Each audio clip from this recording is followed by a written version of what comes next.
Remix by Lyap.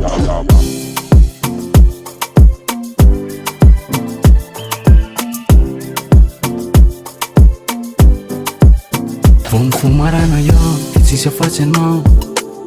Mampitoboka ny fo, maivamaivana raha vao misy anao.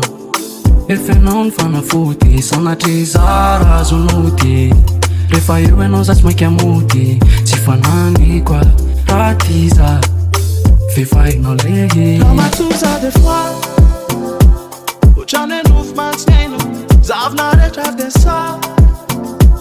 le fioty filma nifakakana fenao fanafo efa resy ao maripatsy enana ny lasantsy anandro enano ny takana enano nanampiana olasa iza monavra tamza lava raiky mety tsisy lava misy anao ravira fa mentraka Satsidadani za fenana sitrana ndratra ma Tikuratana namzaretra wa Efanangata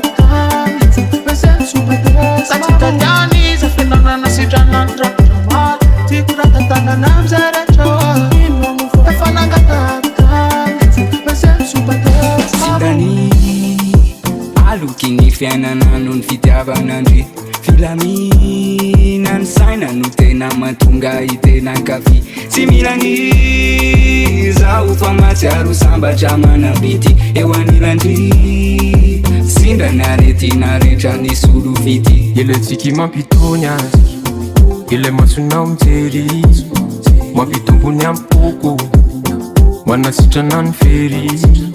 Tsy nilaina fanafotona nakana dokotera Sitrana fo enao mijery Maika ody mba haeno an'le feo anao Pitsika hoe I love you Satsidadani za fenana sitrana ndratra ma Tikuratana namzaretra wa Efanangata Pesen supete Satsidadani za fenana sitrana ndratra ma Tikuratana namzaretra wa Efanangata Pesen supete Kola uturi wanale fundi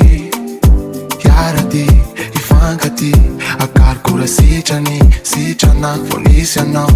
Nefa maofao bentany alotany Fofafa tolotolo vonisy anao sa Anilanao sa kiala tsisy tomany Matoza falifaly teno ianao sa Satroko arvemo si io na fona Ny aretiko tsy ho sitrany telefona Ianao ihany miafa ka manafona Raha ilozanao eo dra inona ny ataonla